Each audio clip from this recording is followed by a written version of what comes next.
अस्सलाम वालेकुम नाज़रीन, आप देख रहे हैं प्रोग्राम दो टोक। मैं हूं किरण नाज। ऑपोजिशन का पार्लियामेंट हाउस के बाहर धरना, इमरान खान को फौरी इलाज फराहम करने का मुतालबा, हुकूमती मुज़ाकराती कोशिशें नाकाम रही। रेड जोन सील हो गया, पार्लियामेंट हाउस के गेट भी बंद।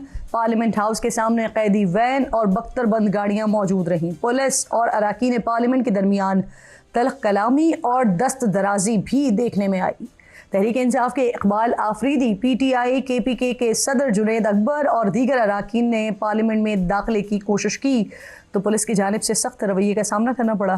दोनों तरफ से एक दूसरे को धक्के दिए गए। पंजाब असेंबली में तहरीक इंसाफ के अपोजिशन लीडर मोइन कुरैशी की लॉजस के मरकजी दरवाजे पर रोके जाने पर पुलिस के साथ बहस तकरार होती रही। वज़ीर आला खैबर पख्तूनख्वा सुहेल आफरीदी को अराकीन असेंबली के साथ KP हाउस इस्लामाबाद पर ही रोक दिया गया।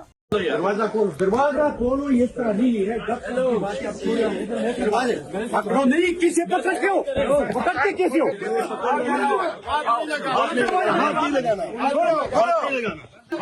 चलो भाई,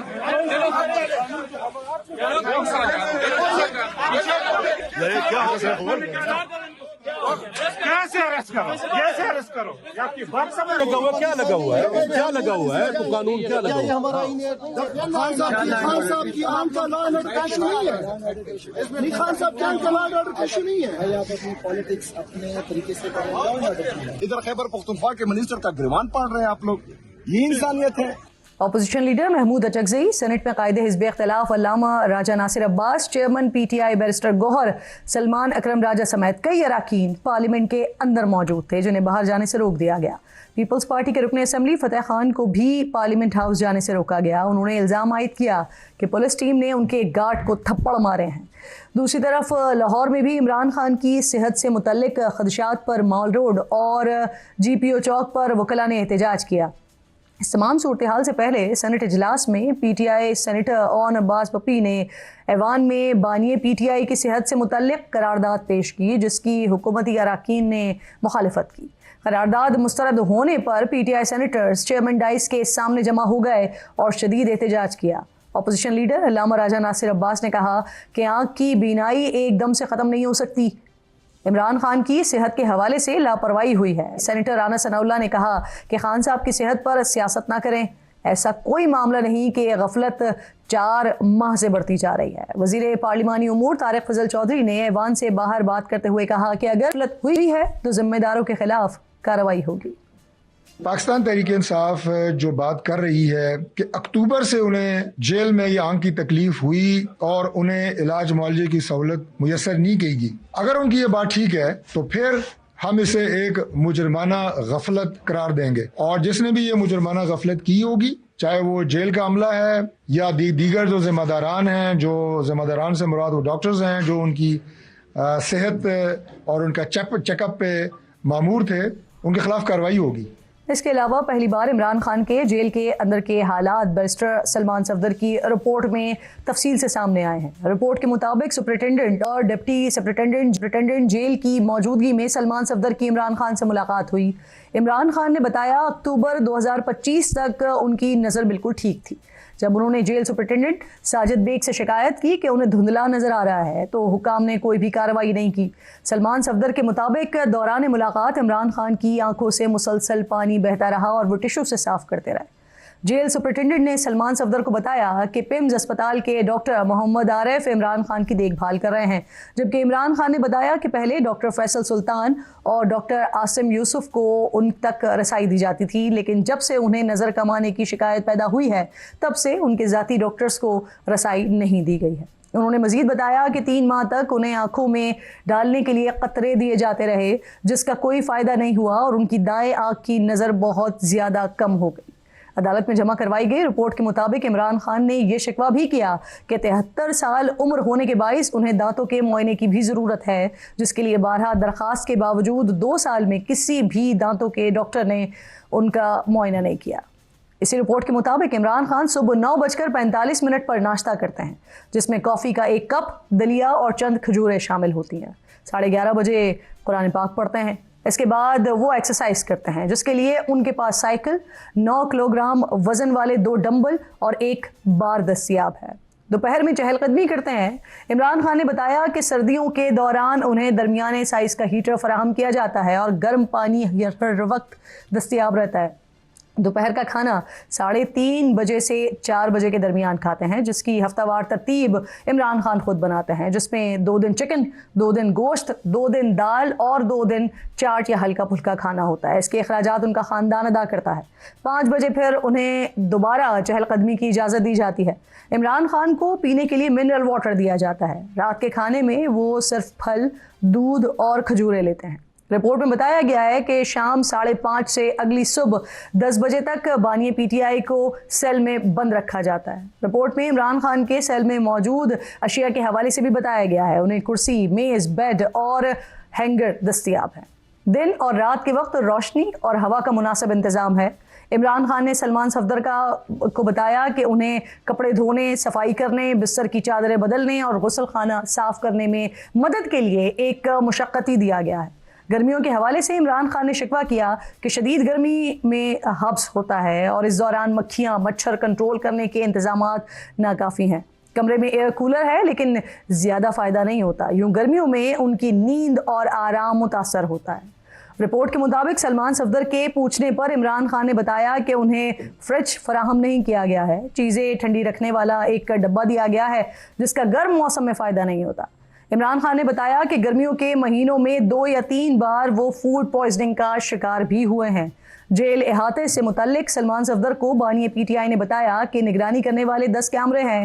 एक कैमरे की पहुंच वहां तक है जहां वो, लेकिन उनके सेल के अंदर कोई कैमरा नहीं लगा।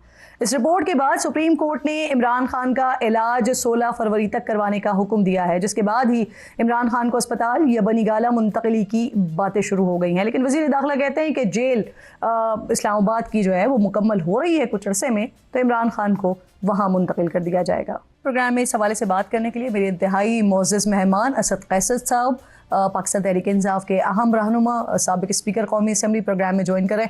बहुत शुक्रगुजार हूँ असद साहब आपके वक्त की। सर, पार्लियामेंट के सामने धरने का ऐलान किया गया, मुकम्मल नहीं हो सका, फिर उसके बाद हमने देखा कि पार्लियामेंट के अंदर धरना दे दिया गया। खैबर पख्तूनख्वा के जो अरकान हैं वो भी KP हाउस से बाहर नहीं निकल सके। तो इस वक्त आप लोग पार्लियामेंट के अंदर मौजूद हैं और भी अरकान हैं जो बाहर थे वो वापस जा चुके हैं सर? हाँ बिल्कुल, जितने भी मैंने जो हमारे सेनेटर्स इधर आए थे वो इधर है। कुछ लोग हमारे जो है ना वो KP हाउस के सामने धरना दिए हुए हैं और कुछ लोग जो है ना पार्लियामेंट लॉबीज में हैं। तो उन्होंने चूंकि इधर भी ताले लगाए हुए हैं, कोई अंदर आ सकता है ना कोई बाहर जा सकता है, और इस तरह जो है ना KP हाउस में और लॉजेस में भी क्या है। तो ये पहले हो रहा है कि पार्लियामेंट की इतनी बेतरतीबी हो रही है और पार्लियामेंटेरियन की जो है ना उसको ताले लगाए गए हैं, उसको बंद किया गया है और उनकी जो है ना बदतरीन किस्म की तशद्दुद किया गया हमारे MNA। असद साहब, पार्लियामेंट के गेट पे सर इस वक्त भी ताले हैं ना, जो अंदर है वो ना बाहर जा सकते हैं और बाहर वाले भी अंदर नहीं आ सकते, ऐसा ही है? बिल्कुल यही। और सर, जो हुकूमती वज़रा या वज़ीर कुछ आए थे मुज़ाकरात के लिए, क्या वो भी फिर कामयाब नहीं हो सका? उन्हें क्या पैगाम दिया गया है सर? धरना जो आप लोगों ने दिया है वो कब तक जारी रहेगा या किन शराइत पर, किन बुनियादों पर ख़त्म करेंगे?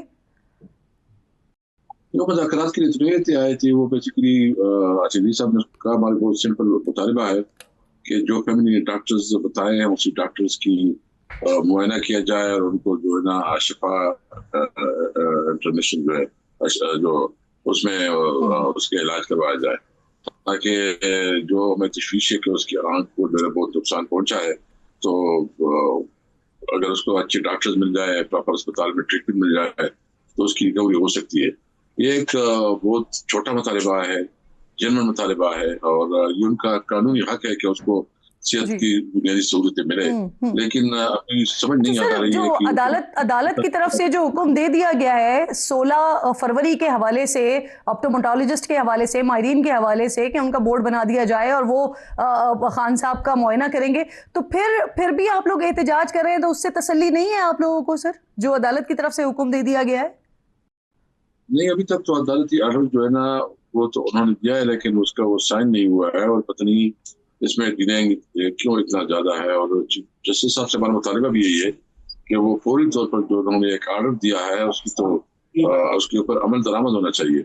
और इसके हवाले से हुकूमत ने कोई राबिता भी नहीं किया कि वो कुछ करना चाहते हैं नहीं करना चाहते। बहरहाल देखो पाकिस्तान का क्या चेहरा इस वक्त दुनिया को दिखाई दिया जा रहा है। क्या ये पाकिस्तान जो है ना इस किस्म का मुल्क है? इसमें हम तो वैसे पहले से कह रहे हैं कि ये 545 की हुकूमत है, ये हुकूमत जो है ना अवाम का मुंतखब नहीं है। लेकिन जो हरकतें ये कर रहे हैं इसमें बिल्कुल ये उन्होंने अपने आप पूरी दुनिया के सामने जो है ना नंगा कर दिया कि यहाँ फाशिस्ट हुकूमत जरूरत नहीं है। क्या क्या ज्यादा बेहतर ये नहीं होता सर कि 16 तारीख तक का इंतजार कर लिया जाता, और अगर फिर 16 तारीख को भी वो जो अदालती हुक्म है उस पर अमल दरामद ना होता तो फिर आप लोग एहतजाज करते या धरना दे देते, जो जस्टिफाई भी होता सर? अवाम में बहुत शदीद कम गुस्सा है। आप खुद समझ सकते हैं कि एक लीडर की आंख और उसकी सेहत के साथ खेला जा रहा है, और हमें अभी क्या वो इतफाक कर सकते हैं कि मतलब वो मुसलसल अपनी शिकायत कर रहा है, और जेल सुपरडेंट से जो गफूर अंजुम है उससे वो कर रहा था कि मुझे आप ट्रीटमेंट करवाए, मेरी आंख में कुछ तकलीफ है, लेकिन उसने इग्नोर कर दिया। इसका एक प्रोसीजर है, वो जब उसको इस किस्म की कोई शिकायत मिलती है तो फिर वो डॉक्टर का शाम बुलाते हैं, फिर जो रिक्वायरमेंट होती है अगर वो हॉस्पिटल शिफ्ट करना होता है तो उधर चला जाता है। तो इस सुपरडेंट ने जो है ना अपनी बुनियादी ड्यूटी को बहुत कम की। सही। असद साहब, जिस तरह से आप बता रहे हैं कि इस वक्त आप लोग भी मौजूद हैं, और जो गफूर अंजुम के हवाले से जो खान साहब ने बात की है कि इनके खिलाफ मुकदमा करवाया जाए, जो आप बता भी रहे हैं अभी, तो उसका मुकदमे का क्या किया आप लोगों ने? करवा रहे हैं आप लोग FIR उसकी? हाँ बिल्कुल, वो लीगल टीम हमारी देखेगी, उसके ऊपर जो है ना जो कानूनी कार्रवाई हम करेंगे। और उसने जो है ना अनलॉफुल काम किया है और गफलत की है, उसको सजा मिलनी चाहिए। लेकिन देखिए इस वक्त इतना पैनिक है, पूरी दुनिया परेशान है, और अभी तक जो है हुकूमत को कोई तकलीफ और कोई एहसास भी नहीं है कि वो जो है ना इसको लेके जाए और हॉस्पिटल जो है ना उसको मुंतकिल करे। बहुत अफसोस है। मतलब ये कि इससे एक फालतू हुकूमत क्या हो सकती है कि हम कोई अभी तो हमने तो बहुत छोटा मुतालबा किया कि अस्पताल को तकलीफ करे, उसका इलाज करवाया जाए। ठीक, आप लोगों का ये मुतालबा है सर। एक और बात ये भी कि जो आप लोग इस वक्त अंदर मौजूद हैं, या जो लोग अंदर हैं वो अंदर हैं, जो बाहर हैं वो चले गए हैं। अब जो पार्लियामेंट का कस्टोडियन होता है वो तो स्पीकर होता है ना सर, तो आप लोगों की क्या स्पीकर साहब से बात हुई है इस हवाले से? अयाज सादिक साहब की बात हुई है आपकी? ताले वगैरह खुलवा दें जो आप लोग बैठे हुए हैं अंदर? नहीं, अभी तो कोई बात नहीं हुई, और देखते हैं। देखो हमने वो तो सारा टीवी में चल रहा है, देख रहे हैं, वो मुल्क से बाहर है, स्पीकर साहब से उम्मीद रखते हैं कि वो अपना किरदार अदा करें। जी सर, वो मुल्क से बाहर हैं तो ये किसके हुक्म पे हुआ है? क्या डिप्टी स्पीकर के हुक्म पे हुआ है? क्योंकि उनके अलावा तो और कोई नहीं करवा सकता ना सर ये। हाँ बिल्कुल, जब वो नहीं होता तो फिर डिप्टी स्पीकर जो है ना वो स्पीकर बन जाता है।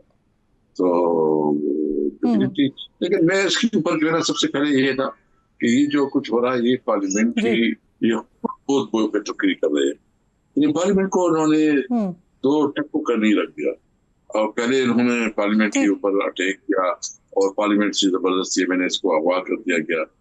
फिर जो है ना अभी पार्लियामेंटेरियन को, मैं स्पीकर हूँ, मैं ऑपोजिशन कर रहा हूँ, आपको पता है कि हमारे वक्त में जो है ना ये धमकी रहती थी, और इवन असेंबली के बाहर जो है ना इन्होंने असेंबली में एक इजलास मुनक्किद, आपको याद होगा कि उन्होंने इजलास मुनक्किद करवाया, और इन्होंने जो है ना बिल्कुल। आपका इस पर पॉइंट आपका आ गया असद साहब। मैं आपसे ये भी जानना चाह रही हूँ सर, जो आप लोगों का मुतालबा है, आप खुद भी ये कह रहे हैं कि खान साहब के इलाज के हवाले से कंसर्न है, आप लोग उनको अस्पताल मुंतकली के हवाले से कंसर्न है, तो हुकूमत ये कह रही है कि खान साहब को अस्पताल या बनी गाला मुंतकिल करने के लिए तैयार हैं, लेकिन उसके लिए पाकिस्तान तहरीक इंसाफ को तहरीरी तौर पर लिखकर देना होगा। तो सर आप दे दें तहरीरी तौर पर लिखकर, ताकि ये जो एक पैनिक और एक कियोस क्रिएट हुआ हुआ है, ये मामला फौरी तौर पर हल हो सर।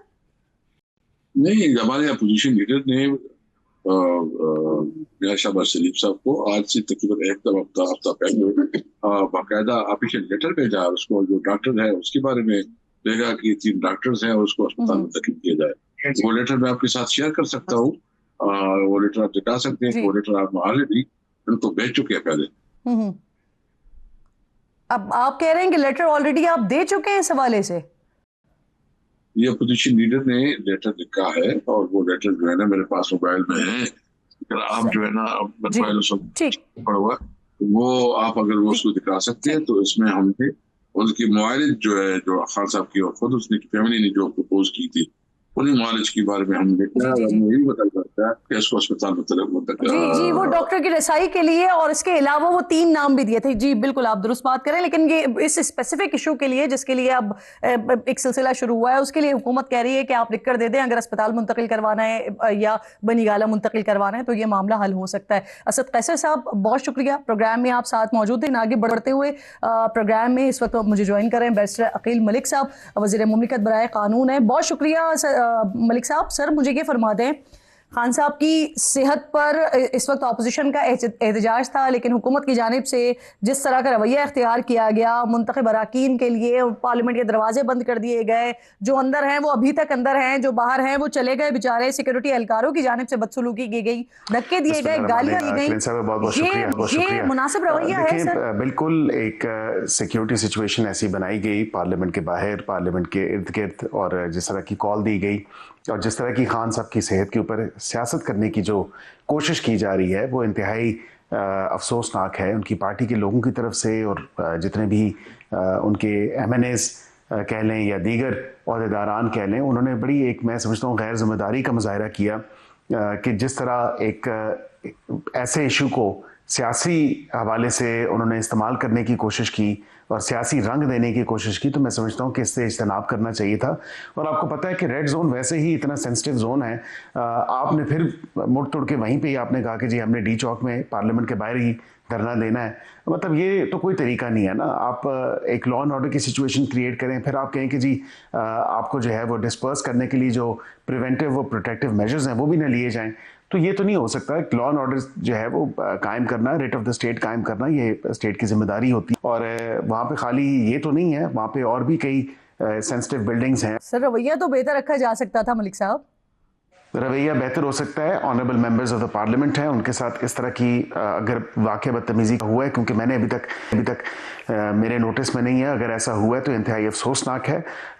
कानून नाफिज करने वाले इदारों को और जो लॉ एनफोर्समेंट एजेंसीज हैं उनको भी चाहिए कि एक जो तहजीब का दायरा है उसको थामे हुए जो है तमाम तर मामला करें। पार्लियामेंट हाउस के दरवाजे बंद कर दिए गए, जो अंदर अरकान हैं उनको महसूर कर दिया गया, इसको कैसे जस्टिफाई करेंगे, कैसे डिफेंड करेंगे? क्या ये अहकामात आए कहाँ से हैं सर? क्या वजारत दाखिला की तरफ से ये अहकामात? पार्लियामेंट के दरवाजे हमेशा पार्लियामेंटेरियंस के लिए खुले रहते हैं, लेकिन उसकी तमाम तर सोल जो रिस्पॉन्सिबिलिटी है वो स्पीकर जो है उनके कंधों पर होती है, क्योंकि he is the custodian of the house and the custodian of the parliament. तो पार्लियामेंट पर अगर दरवाजे बंद करने का कोई ऐसा हुक्म है, कोई ऐसी बात है जो कि मेरे इल्म में नहीं है। हाउस स्पीकर हैं, स्पीकर मुल्क में नहीं है, उनके हुक्म पर दरवाजे बंद किए गए। कस्टोडियन ऑफ द हाउस वो हैं और कस्टोडियन ऑफ द पार्लियामेंट वो हैं, तो जाहिर बात है कि इस चीज़ को प्रोब होना चाहिए। अगर उनके ऑर्डर्स नहीं थे तो फिर किसने ये मिसयूज़ किया, किसने दरवाजे बंद करने की कोशिश की? क्योंकि वैसे मेरे इल्म में नहीं है कि दरवाजे बंद किए गए। हाँ, सोशल मीडिया पे कुछ ऐसी चीज़ें को बातें चल रही हैं, लेकिन उस हवाले से मैं ये ज़रूर कहूँगा अगर ऐसी हुआ तो इस चीज़ की इंक्वायरी होनी चाहिए। सर चाहिए का सीगा ना ऑपोजिशन को सूट करता है। सर आप तो हुकूमत हैं, आप बताएं किसके कहने पर हुआ है और आप बताएं कि क्या कार्रवाई होगी।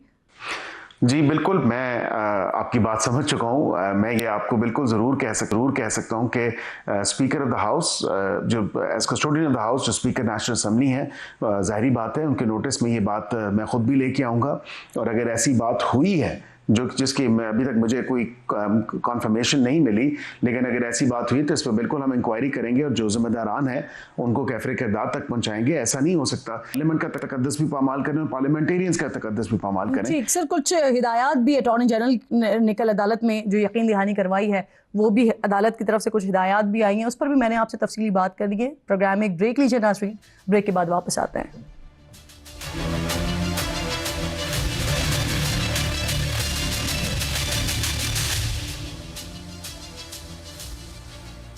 प्रोग्राम में एक बार फिर आपको खुशामदीद कहूँगी। इमरान खान की सेहत से मुतालिक प्रोग्राम में इस वक्त गुफ्तगू चल रही है। अकील मलिक साहब मेरे साथ मौजूद हैं। अकील मलिक साहब, कल अटॉर्नी जनरल ने अदालत में यकीन दहानी करवाई थी कि 16 फरवरी तक खान साहब को ऑप्टोमेटोलॉजिस्ट या वेटरोरेटिनल तक रसाई मिल जाएगी और उनके बच्चों से भी बातचीत करवा दी जाएगी, तो आप लोग क्या उसके लिए इंतजाम कर रहे हैं सर? देखिए, एक तो सुप्रीम कोर्ट का ऑर्डर अभी तक आया नहीं है और सुप्रीम कोर्ट का ऑर्डर उसमें वाज़ेह तौर पे लिखा जाए कि मेडिकल टीम का जो कहा गया है तश्कील करने के हवाले से, ऐसा तो नहीं हो सकता कि आप सुप्रीम कोर्ट का ऑर्डर जो है वो आए ना और फिर उसकी रोशनी में ही मेडिकल टीम जो है तश्कील देनी है।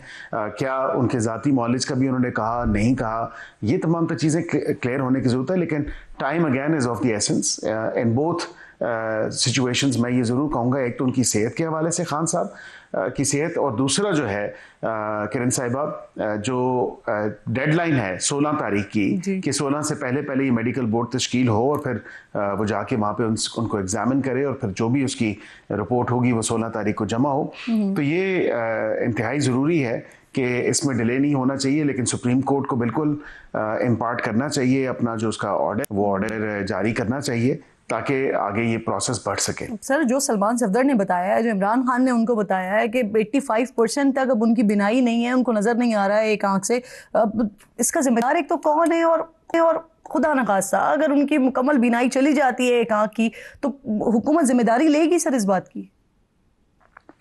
देखें, एक तो ये बहुत ज़्यादा अफसोसनाक बात है कि किसी को पिन पॉइंट करके किसी गफलत के हवाले से मुर्तकब कर देना। सबसे पहली बात यह है कि अगस्त के आखिर में भी उनका जो एक रूटीन मेडिकल एग्जामिनेशन होती है उसमें उनका आई स्पेशलिस्ट जो है डॉक्टर आरिफ ने बिल्कुल मुआयना किया एट द एंड ऑफ अगस्त 2025, अगस्त के आखिर में। अब ये बात रिकॉर्ड का हिस्सा है, ये अस्पताल के रिकॉर्ड्स में वाज़ेह तौर पे दर्ज है। उस वक्त कोई कंप्लेन नहीं की कि मेरी आंख में कोई प्रॉब्लम है या कोई ऐसी बात है, ना कोई ऐसी चीज़ सामने आई। फिर ये कहा गया रिपोर्ट में कि अक्टूबर 2025 से जो है आंख में मसला आना शुरू हुआ, लेकिन अक्टूबर के बाद आपको याद होगा कितनी ही मुलाकातें हुई इनकी, अपनी बहनों के साथ भी, बाकी पार्टी के लोगों के साथ भी। खान साहब ने गुरेज नहीं किया कि लीडर ऑफ द अपोजिशन की तैनातियां हों, उस हवाले से अपनी इंस्ट्रक्शंस देना, जो CM KPK की तैनाती के हवाले से, नामजदगी के हवाले से वो इंस्ट्रक्शंस देना, या अपने ट्विटर के हवाले से इंस्ट्रक्शंस देना कि ये ट्वीट कर दी जाए।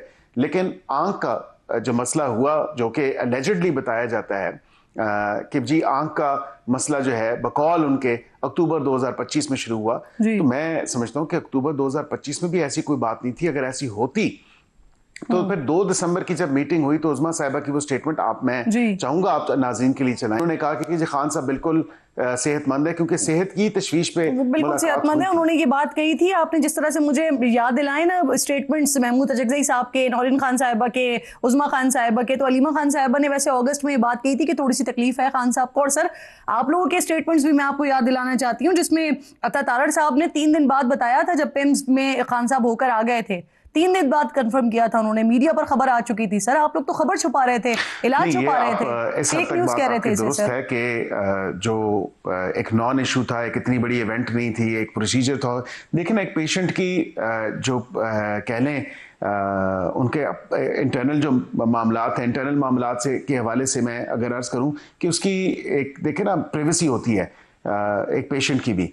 किसी पेशेंट का देखें ना, कोई भी अगर पेशेंट है पाकिस्तानी और वो वज़ीर आज़म ही क्यों ना हो, कोई पेशेंट ये नहीं चाहेगा कि उसकी प्राइवेसी को जो है आप आउट इन दी ओपन जो है वो चीज़ें बताएं कि नहीं जी फलां चीज़ का इलाज हो रहा है। आए रोज़ देखें, मैं तो कहता हूँ अल्लाह ताला सबको शिफा दे, सेहत तंदुरुस्ती वाली ज़िंदगी दे। ये तो नहीं हो सकता कि आप पूरी पब्लिक फोरम्स में जो है वो बयान करते रहे कि जी फलां बीमारी है, फलां का इलाज हो रहा है। इससे पहले भी खान साहब का मैंने आप ही के शो पे मुझे याद है कहा था कि कॉन्जेक्टिवाइटिस का भी उनका ट्रीटमेंट हुआ है, टेनाइटिस का भी हुआ है, दाढ़ का भी हुआ है।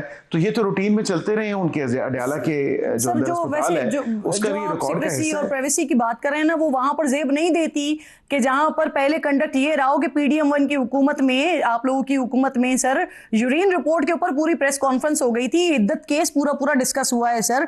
उनकी फैमिली को अब इलाज का नहीं बताया गया और उसको प्राइवेसी का नाम देना सर, या तो पहले वो ना होता। कुछ चीजें ऐसी हैं जो शायद इस हुकूमत के अमल में आने से पहले PDM के टाइम पे हुई हूँ। मैं जाहिर बात है उसकी रिस्पॉन्सिबिलिटी तो क्लेम नहीं कर सकता, लेकिन अगर हुई है तो मैं बिल्कुल समझता हूँ कि किसी की प्राइवेसी को जो है इसी तरह सरे बाजार जो है वो और पेशेंट की हिस्ट्री के हवाले से या उनकी मेडिकल ट्रीटमेंट के हवाले से इज्तनाब करना चाहिए। सर, अदालती हुक्म उसके बावजूद 2025 में उनके बच्चों से सिर्फ 2 बार बात हुई है। दांतों के इलाज की वो शिकायत कर रहे हैं, तकलीफ की शिकायत कर रहे हैं, लेकिन 2 साल से उनको कोई डेंटिस्ट नहीं प्रोवाइड किया गया, टीवी बंद किया हुआ है सर उनका। देखिए, टीवी का जहां तक आपने कहा तो टीवी बिल्कुल उनका कोई बंद नहीं हुआ। रिपोर्ट के अंदर भी वो लिविंग कंडीशंस के वाले चीज सामने आई कि टीवी वहां पे मौजूद है, या तो वहां पे सिरे से टीवी होता ही ना, टीवी मौजूद है। हाँ, कोई सिग्नल का इश्यू हो सकता है, मैल फंक्शन हो सकता है, जो कि उन्होंने कहा कि मैल फंक्शन है, वो दुरुस्त हो जाएगा, ऐसी तो कोई बात नहीं है। उनको रसाई तो है मीडिया तक, हो सकता है आप आज वो आपका ये प्रोग्राम भी देख रहे हो, तो ऐसी भी कोई बात नहीं। जहां तक आपने दूसरी बात की कि उनके बच्चों से जो बातचीत है, देखें, बच्चों से बातचीत उनकी बिल्कुल ज़रूर हुई है, ऐसा नहीं है कि बच्चों से बातचीत नहीं हुई है। उसके बाद अटैम्प्ट्स की गई हैं 2-4 मरतबा, और मैं ये आपको वसूख के साथ कह सकता हूँ कि आगे से बच्चों के साथ रब्ता नहीं हुआ। And this is in the most recent past. ये जब तमाम तर मामला हुआ ये अक्टूबर से दिसंबर के टाइम पे, तो उसके बाद फिर जो है बातचीत का जो रब्ता नहीं मुमकिन हो सका, उनके साथ वो रब्ता ही काम नहीं हो सका। सर आप कह रहे हैं कि अगर वो प्रोग्राम देख रहे होंगे तो फिर वो ये भी सुन रहे हैं कि आप कह रहे हैं कि बच्चों से बात करवाने की कोशिश की गई, लेकिन बच्चे बात नहीं कर रहे थे, वो अवेलेबल नहीं थे, ये कह रहे हैं आप? बिल्कुल 2-4 मरतबा ऐसा हुआ है, और ये भी रिकॉर्ड का हिस्सा है। जब रब्ता करने की कोशिश की, उनसे रब्ता नहीं हो सका। मे बी मैं बेनिफिट ऑफ द डाउट ज़रूर दूंगा, मे बी शायद वो अवेलेबल ना हो, या वो टाइम डिफरेंस की वजह से, क्योंकि 4-5 घंटे का फ़र्क होता है। अब आई डोंट नो कि क्या सूरत हाल बनी, वो क्यों नहीं बात उन्होंने की अपने वालिद से। बरकैफ मैं इस तफसील या बहस में नहीं पढ़ूंगा। कह रहे हैं वो टीवी देख रहे होंगे मलिक साहब, उनके बच्चों ने तो इंटरव्यूज दिए हैं कि हमारी बात नहीं करवाई जा रही। इंटरनेशनल मीडिया पर उन्होंने इंटरव्यू दिया कि रात के वक्त मैसेज आता है, फौरन कॉल आ रही है, मिस हो जाए तो दोबारा बात नहीं करवाई जाती। आप कह रहे हैं वो अवेलेबल नहीं है, या वो बात ही नहीं करना चाहते, इस वजह से फोन नहीं उठाते? मुझे अफसोस के साथ कहना पड़ता है कि जब थोड़ा सा ऐसा मामला हुआ तो उसके लिए पॉलिटिकल गेन्स के लिए, पॉलिटिकल माइलेज के लिए जो है उन्होंने ये तमाम तर इंटरव्यूज़ की, और कर किसके साथ रहे थे? माज़रत के साथ आपकी सहाफ़ी बरादरी से हैं, लेकिन जितना पाकिस्तान मुखालिफ जो है, और वो सरेआम नज़र आता है, कोई ऐसी बात नहीं है। स्काई न्यूज़ की रिपोर्टर, आपको भी पता है कि दौराने पाकिस्तान और भारत के दरमियान जो झड़पें हुई, उसमें तमाम तर जो मामला मार्का हक अल्हम्दुलिल्लाह और बनियान मरसूस ऑपरेशन जो हुआ, तो उसके अंदर भी आपको पता है कि किस किस्म की मनफी रिपोर्टिंग की गई। बरकैफ मैं इस बहस में भी नहीं पढ़ूंगा, मैं सिर्फ इतना ज़रूर कहूँगा कि फरमाइशी इंटरव्यू जो आप बात कर रहे हैं ना मलिक साहब, आप कह रहे हैं उनके बच्चों ने फ़ोन नहीं उठाया, वो बात नहीं करना चाहते, ये किसी रिकॉर्ड का हिस्सा है सर? आप कह रहे हैं कि ये रिकॉर्ड का हिस्सा है? हालांकि जेल का रिकॉर्ड का हिस्सा है, और क्योंकि सारी चीज़ें जो है वहाँ पे इस वाले से दर्ज होती हैं, किसकी बात हुई है, कैदी, क्योंकि कैदी ये खाली एक ये कैदी नहीं है जिनकी बात हुई है, मुख्तलिफ कैदीज हैं, वो भी टेलीफोन पे बात करते हैं, और जाहिर बात है वो फैसिलिटी वहाँ पे कैदियों को मौजूद है, तो उसका रिकॉर्ड तो होता है। ये ऐसी बात तो नहीं है कि रिकॉर्ड नहीं होता। सही। चलें, आप मुझे ये भी बता दीजिए सर कि क्या इस किस्म का इम्कान मौजूद है, हुकूमत का कोई ऐसा मूड है कि अब जो भी माहिरीन की राय आती है हॉस्पिटल मुंतकिल करने की या मुल्क से बाहर मुंतकिल करने की इलाज मुआलजे के लिए, तो आप लोग फैसिलिटेट करेंगे? मैं देखें, उसके लिए उनको दरख्वास्त देनी पड़ेगी, और ऐसा नहीं हो सकता कि आप जो है, एक तो मेडिकल एग्जामिनेशन हो जाए। मैं अगेन दोबारा इज्तनाब करूंगा इस चीज़ से, क्योंकि ओवरनाइट सारे आई स्पेशलिस्ट बन चुके हैं, पीटीआई के लोग सारे कह रहे हैं 85%, 15%, 80%। मेरे ख्याल से बेहतर ये होगा कि जिसका काम उसको साजे, डॉक्टर्स का जो टीम है वो जब जाके एग्जामिन करेगी, उनकी क्या रिकमेंडेशंस हैं, एक्सपर्ट ओपिनियन क्या है। अगर वो रिकमेंड करते हैं कि जी फलां हस्पताल में इलाज कर दिया जाए, तो देन सो बी इट, उसमें वहाँ पे हो जाएगा। लेकिन अगर मुल्क से बाहर जाने की बात है, तो मैं समझता हूँ कि बिल्कुल वो दरख्वास्त खुद देंगे कि जी हमारी डॉक्टर्स की भी रिकमेंडेशन है, और मुल्क से बाहर जाने के हवाले से अगर वो दरख्वास्त देना चाहें तो बिल्कुल ज़रूर दें, और अदालत के ऑर्डर पे ही मुल्क से बाहर जा सकते हैं, हुकूमत के ऑर्डर पे नहीं जा सकते। चलिए, आप अदालत की ऑर्डर्स की बात कर रहे हैं, हालांकि फिर हमने वो भी देखा है कि अदालत की तरफ से ऑर्डर्स भी आते हैं, मुलाकातों के बारे में भी कहा जाता है, लेकिन फिर उस पर भी अमल दरामद नहीं होता, और सब कुछ डाल दिया जाता है जेल सुपरिटेंडेंट पर कि वो मुलाकात नहीं करने दे रहे हैं। बहुत शुक्रिया अकील मलिक साहब, प्रोग्राम में आप साथ मौजूद थे। एक छोटा सा ब्रेक लीजिए नाज़रीन, ब्रेक के बाद वापस आते हैं। तो बांग्लादेश में इंतखाबात हुए हैं, तफसील से बात करेंगे इस पर।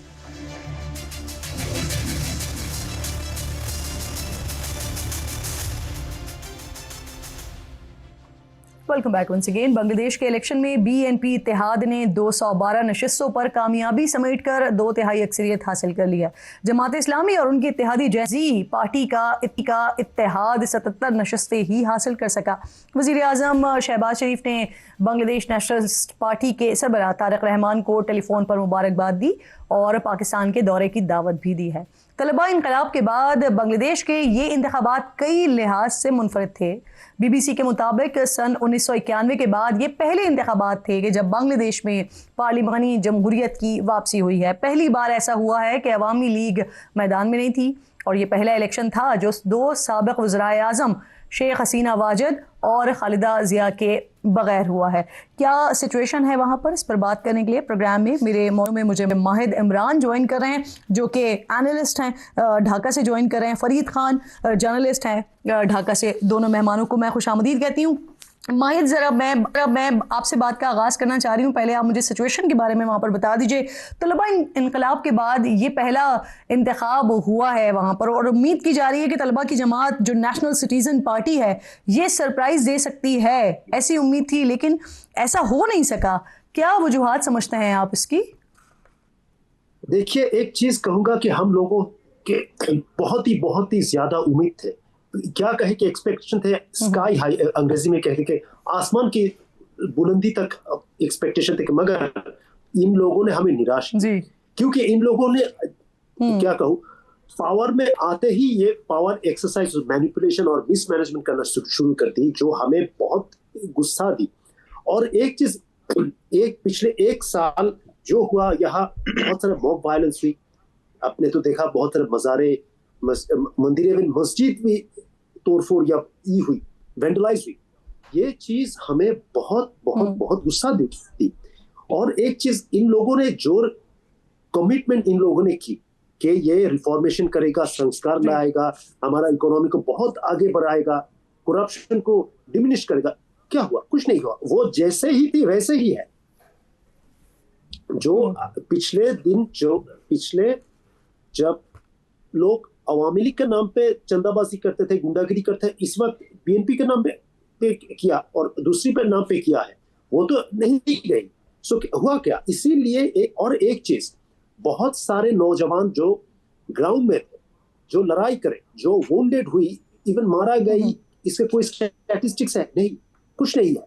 और इन लोगों के साथ वादा किया था कि इन लोगों को मेडिकल एड, बहुत सारे एड, ट्यूशन या फिर इंसेंटिव्स और नौकरी भी इन लोगों को दिलाएगा। क्या हुआ? कुछ नहीं हुआ। इसीलिए जेनजी ने बहुत निराश होकर बैक ऑफ की और इन लोगों की सिर्फ एक सेफ एग्जिट थी कि जमात इस्लाम के साथ इसका कोalition करें। सो इसी जमात इस्लाम के साथ कोalition करने की वजह को सिर्फ 6 सीट इन लोगों को। जी, आप कह रहे हैं कि जेनजी मायूस हो गई, ये सारा प्रोसेस हुआ इससे। फरीद खान साहब, सर, बांग्लादेश में इलेक्शन का मरहला मुकम्मल हो गया और तकरीबन 35 साल के बाद जो तारक रहमान साहब के हवाले से कहा जा रहा है कि वो मुमकिन तौर पर वज़ीर आज़म हो सकते हैं, 35 साल के बाद कोई मर्द वज़ीर आज़म को हम देखेंगे बांग्लादेश में, अगर ऐसा होता है तो। सर, ये सिचुएशन बताइएगा कि हमने देखा कि सादा अक्सरियत तो मिल गई है BNP को, लेकिन जिन लोगों के साथ जो इलेक्टोरल कोलेशन बनी थी, क्या वो हुकूमत का भी हिस्सा होंगे, हुकूमत साजी में भी शामिल होंगे? Thank you so much. Assalamu alaikum. Thank you so much who are actually seeing us. So this is a big opportunity, what I see in the perspective of Bangladesh election, because in this election, for the very first time, I also got the chance to give my vote. So this is a very big opportunity for all of the Bangladeshi people. And you see last couple of days that the promotion, the campaign, all the political party are too much into it for actually getting good results in the elections. And yesterday when people go to the election center, so this was a festival whenever like I go into field for actually covering the news. So I feel that people everyone saying me that they are making it a festival, and in some places they are kind of little bit fair for festive mood and different foods for actually entertaining this. So everyone actually ensure that all the party actually promised a good fair election, and they did this. So this is number one. Number two is, see, after long days, after 15 to 16 years or 17 years, we are seeing the good sign of democracy. So when we are seeing the good sign of democracy, so there is some little bit, definitely bad situation is also happening, that people are, in some places, people are affected. There are some Farid, your point taken, thank you. Mahid, मुझे बताइए, बांग्लादेश की इस वक्त policy तमाम मुल्कों के साथ जो है वो बेहतर ताल्लुकात की है, और नई हुकूमत के क़याम के बाद आपसे अब जारी रहता हुआ ये दिखाई दे रहा है आपको, या फिर हम माजी की तरह कोई तब्दीली देख सकते हैं इसमें? देखिए, एक चीज मैं कहूंगा कि हमारा जो फॉरेन पॉलिसी है वो थे किसी लोगों, no hostility to any nation and friendship to everyone, मगर मतलब किसी के साथ कोई दुश्मनी नहीं, मगर सबके साथ हम दोस्ती करना चाहते हैं। वो पाकिस्तान हो या युगांडा हो, चाइना हो, हिंदुस्तान हो, म्यांमार हो, रशिया हो, यूक्रेन हो, अमेरिका हो, किसी भी मुल्क के साथ। और एक चीज बताऊंगा कि हसीना के जमाने में कुछ चीज हुई वो मुझे बिल्कुल अच्छी लगी। उन्होंने कहा कि हम पाकिस्तान के साथ ज्यादा रिश्ता नहीं तोड़ेंगे। मतलब ये नहीं कि कोई रिश्ता नहीं थे, जरूर रिश्ता थे, मगर बहुत ही माइन्यूट स्केल है। वो स्केल जरा बहुत बढ़ेगा। मगर अगर आप सोचते हैं कि हम हिंदुस्तान के फुल्ली सारे के सारे लोग हिंदुस्तान के खिलाफ चले जाए, ये भी बहुत गलत है। अगर जस्ट देखिए 2 दिन के बाद जब वीसा ओपन करेगा तब देखिए, मैंने तो हिंदुस्तान गई, एक दिन में 30,000 से ज्यादा लोग बॉर्डर क्रॉस करके वेस्ट बंगाल गई, वो दोपहर तक। तो मतलब एक दिन में 30,000 से 50,000 लोग जाते हैं ये। और एक चीज कहूंगा कि हाँ, दूसरे मुल्कों के साथ हमारा रिश्ता बहुत अच्छे होगी, क्योंकि हसीना के पीरियड में बहुत सारे देशों के साथ हमारा रिश्ता उतनी अच्छी नहीं थे जिस पर इस अच्छी हो गई, specially with middle eastern countries, Arab countries. Like, you can say UAE, अच्छा माहिद, क्योंकि आपने आगाज में ही कह दिया ना कि जेन जी का इलेक्शन लग रहा था, लेकिन जेन जी फिर मायूस हो गए, तो जो सियासी जमातों का नैरेटिव है वो एक तरफ, बांग्लादेश की पब्लिक क्या सोच रही है, ये फ्री एंड फेयर इलेक्शंस थे या फिर रिगिंग हुई है यहाँ पर?